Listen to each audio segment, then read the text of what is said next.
And Ron Paul can't win. Ron Paul can't win. Did I tell you Ron Paul can't win? And I can't tell you how many local talk show hosts and national I hear say, I like Ron Paul, but too bad he can't win.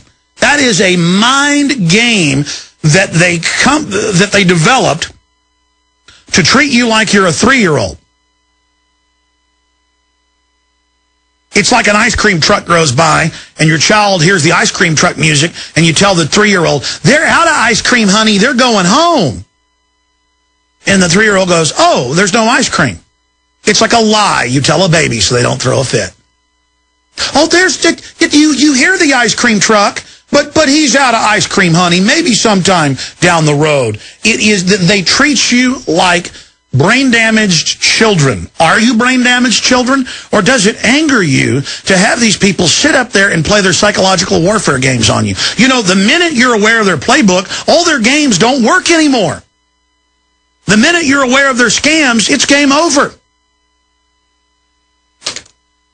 Now, I don't get up here like a cheerleader or like a football coach who really thinks my team is going to lose.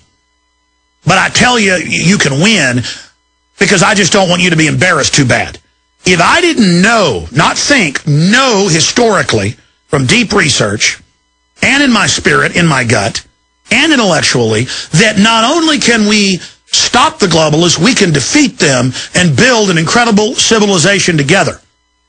Our greatest days are ahead of us if we wake up out of this television culture of death-induced trance. This 501c3, it's the end of the world, Jesus is coming back, government-financed rapture cult. If we can get past all that garbage, and if you New Agers stop thinking that Nibiru, planet Turkey's going to kill us, if you stop having this defeatist attitude and start believing in yourselves, we could turn this civilization around. And even if it is the end of the world, even if the planet Keebler, Elf, is coming to get us, you still need to stand up against evil and not use it as an excuse to stand down and lay down and not fight corruption.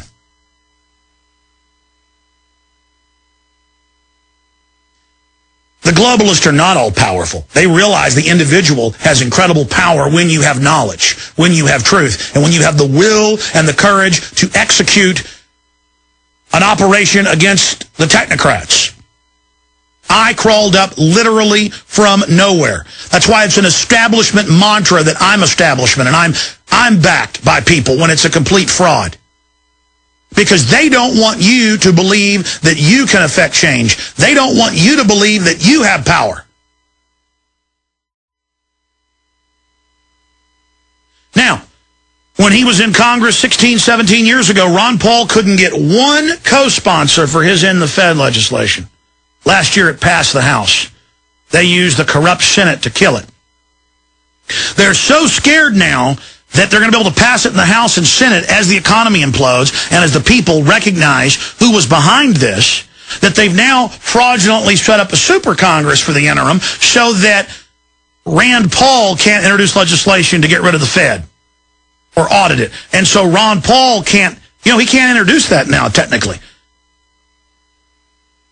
because of the super Congress. But you're like, oh, well, see, they're tyrants. Yes, and we force them to uncloak. To use a cheesy Star Trek analogy, we force the Klingon vessel to uncloak to fire. They uncloaked. There they are. I mean, you think in a fight you're just going to go up and win the first punch? You have to make the enemy show themselves. You have to run up against them to expose their weaknesses. You have to run up against them so they can smash you. And so others see you being smashed and have courage to stand up. You see, I don't believe that if I'm destroyed, that's going to scare people. That's going to cause people to see the fact that I stood up and resisted these people. That's going to cause you to rise up. See, people think I'm here trying to scare folks. It's the opposite. I'm coming from my truthful perspective, how I see things. And when somebody tells me about tyranny and proves that somebody wants to enslave my family and take my liberty and my property and my freedom and my destiny, I get angry and want to fight them. So I treat you like you're Alex Jones. I imagine you're just like I am, red-blooded. And I come to you and I don't mince words and I tell you what's going on and I show you the proof.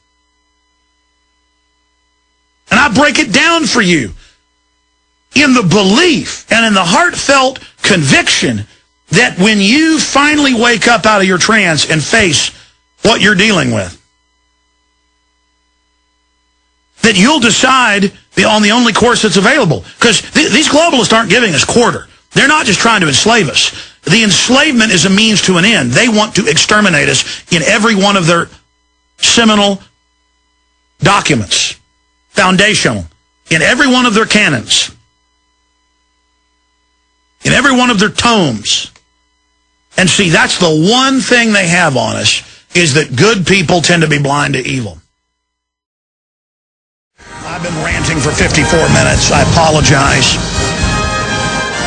I actually don't hate Rush Limbaugh. It upsets me to see him turned into just a complete vassal of the New World Order, and so pathetic.